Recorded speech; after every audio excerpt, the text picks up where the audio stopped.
देवांगनाएं जो देवियां थी वो बोली, अरे सती तुम्हें मालूम नहीं, तुम्हारे पिताजी बहुत बड़े यज्ञ का अनुष्ठान कर रहे हैं, चलो तुम भी चलो। सती बोली, बहन अभी आती हूँ। और देवताओं का विमान आगे बढ़ा। सती भोलेनाथ के पास गई और कहने लगी, भोलेनाथ हमारे पिताजी यज्ञ कर रहे हैं, चलो हम चलते हैं। भोलेनाथ बोले,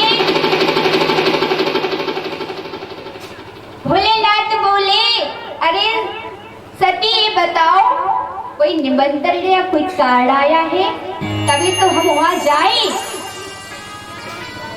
सती बोली, नहीं आया महाराज। भोलेनाथ बोले, जब कोई कार्ड नहीं आया तो अपने राम तो जाने वाले नहीं। सोई सती बोली, अरे भोलेनाथ कार्ड तो आया होगा, लेकिन आप इतने दूर कैलाश पर बसे हो, शायद कार्ड मिस हो गया होगा, डाक मिस हो गई होगी, इसलिए कार्ड नहीं आ पाया। भोलेनाथ बोले, कार्ड आने वाला नहीं, तुम्हारे पिताजी हमसे बैर करते हैं। सोई सती बोली, किस बात का बैर? तो आज भोलेनाथ बताने लगे, एक बार हम ब्रह्मा की सभा में गए थे, सारे देवता बैठे हुए थे, ब्रह्मा विष्णु महेश भी बैठे हुए थे। सबने उठ करके प्रजापति दक्ष को प्रणाम किया और हमने मन से प्रणाम किया, उन्होंने हमको शाप भी दे दिया। तभी सती बोली, अरे बाबा, अरे दामाद और ससुर में झगड़ा चल रहा है, ये तो मुझे पता ही नहीं। चलो कोई बात नहीं, वैसे भोलेनाथ आपकी गलती है, थोड़ा खड़े हो जाते तो क्या बिगड़ रहा था आपका। भोलेनाथ बोले, भवानी हम तो जाने वाले नहीं। तो भवानी बार बार भोलेनाथ को समझा रही है, चलो। भोलेनाथ कहते अपने राम तो जाने वाले नहीं। भोलेनाथ भी समझाते हैं, भवानी बिना बुलाए कहीं नहीं जाना चाहिए। क्यों?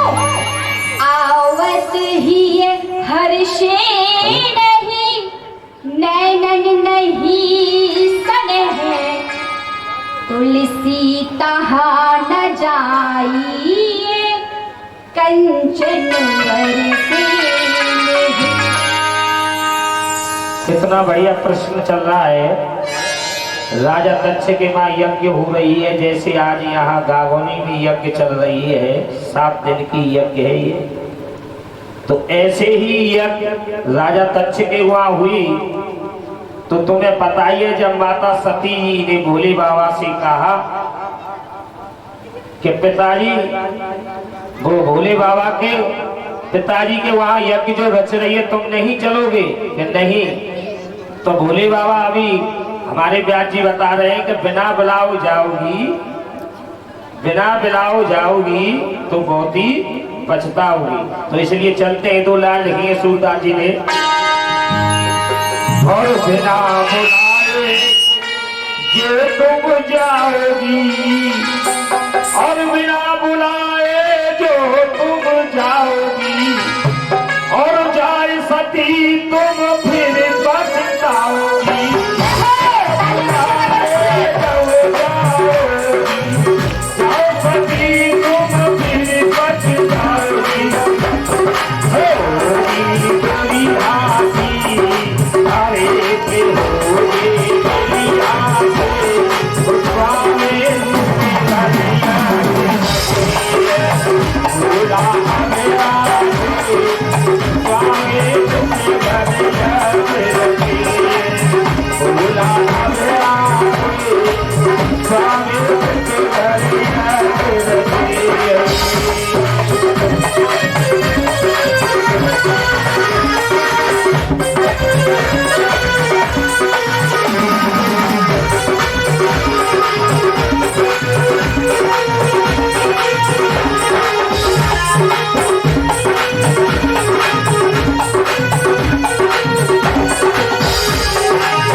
सती को समझा रहे हैं, हे सती, बिना बुलाए जाते हैं तो सिर्फ अपमान ही होता है।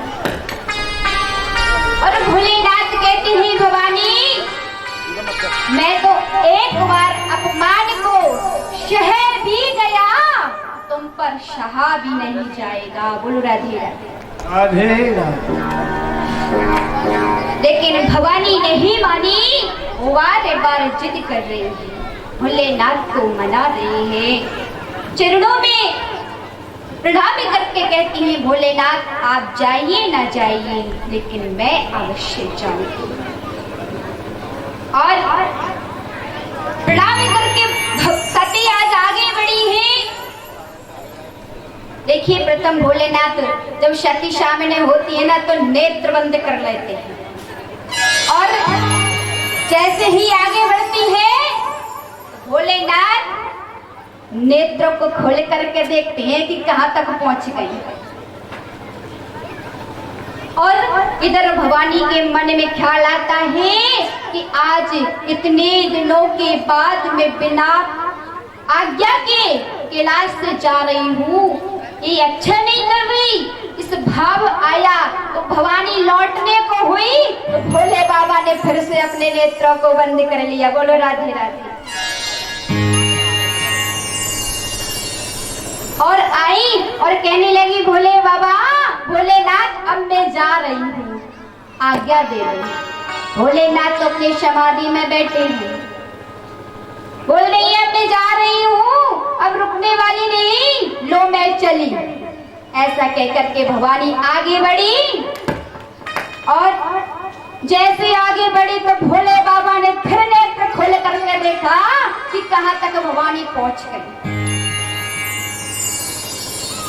तो भवानी पहुंची तो रास्ते में ख्याल आ गया आधी दूर जा करके, नहीं नहीं नहीं जाना चाहिए बिना आज्ञा के, क्योंकि भोलेनाथ बड़े दयालु हैं। क्षण में तुष्ट, पल में रुष्ट, अब डर दानी है, चलो एक बार और मना के देख लो। तो क्या करती है, वापस कैलाश पर आती है, और जैसे ही आपने देखा भोलेनाथ ने तुरंत फिर से लगा ली समाधि। बोलो राधे राधे। भोलेनाथ ने समाधि लगा दी। भवानी बोली, भोलेनाथ अब तो आज्ञा दे दो, अब की मैं बार जा रही हूँ, लौट करके नहीं आऊंगी। भोलेनाथ ने कुछ नहीं कहा, और भवानी बोली, अब तो मैं चली। और जैसे भवानी चली, आगे को बढ़ी, भोलेनाथ ने नेत्र खोल करके देखे, हे राम, अब तो आगे ही निकल गई, अब इनको रोकना ठीक नहीं। तो अपने गढ़ों को आज्ञा दी भोले बाबा ने, जाओ गढ़ो, तुम सती को सम्मान सहित प्रजापति दक्ष के यज्ञ में छोड़ करके आओ। तो आज गढ़ों के साथ सती महारानी प्रजापति दक्ष के राजमहल में प्रवेश करती है, जहाँ यज्ञ का अनुष्ठान हो रहा है। एक बार सब जयकारा लगाएंगे, बोलिए सती महारानी की जय हो। जैसे ही सती महारानी राजमहल में प्रविष्ट हुई तो किसी ने प्रजापति दक्ष के डर से सती को प्रणाम तक नहीं किया। जो जगत की अम्मा जगदम्बा है, आज उसको किसी ने प्रणाम नहीं किया, सिर्फ प्रजापति दक्ष के डर के कारण। और बहनें भी कितनी चतुर हैं, ऊपर से कहती हैं, अरे बहन तू आ गई, तूने बहुत अच्छा किया। फिर ऊपर से भी क्या दिखा रही है, लेकिन बहन पता है तेरे को पिताजी ने कोई कार्ड चिट्ठी नहीं भेजी, फिर तू बिना बुलाए चली आई। इस बात को जब सती ने सुना तो बड़ी दुखी हुई। देखो बहनें भी मेरी हंसी उड़ा रही हैं। तो सोचने लगी मायके में सबसे ज्यादा सम्मान होता है तो सिर्फ माँ। देखिए माँ, आज प्रसूति को ही दुख है कि मेरी सारी कन्याएं आई हैं, लेकिन मेरी छोटी बेटी सती नहीं आई। सिर्फ इसकी पीड़ा आज माता प्रसूति को है और किसी को नहीं। अरे प्रजापति दक्ष माता सती से इतना प्रेम करते थे, एक पल उसके बिना भोजन नहीं करते थे, अपना निवाला खिलाते थे तब खुद खाते थे, लेकिन आज इतने बैरी बन गए पिताजी उनके लिए।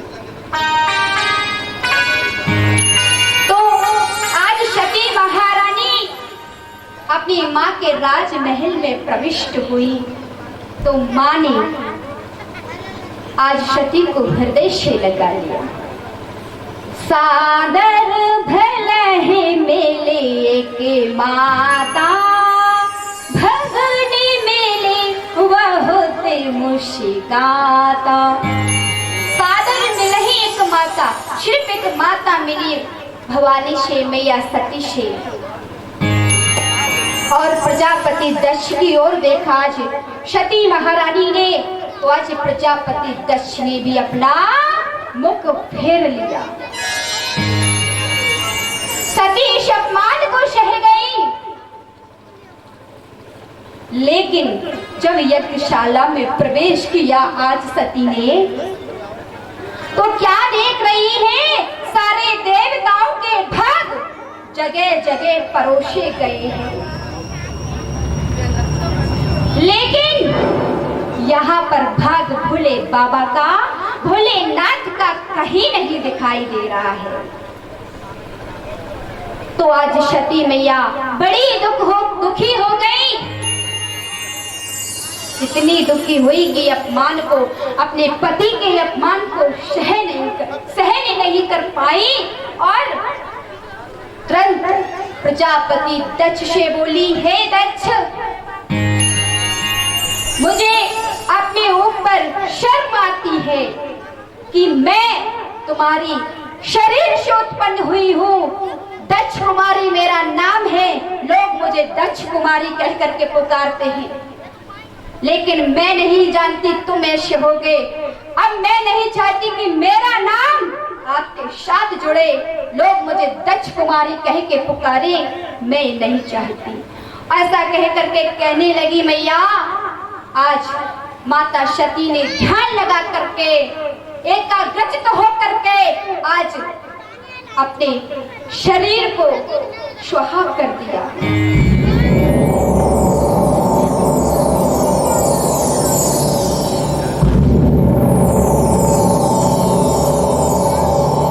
सारे यज्ञ में तहलका मच गया और सती के साथ जितने रुद्रगण आए थे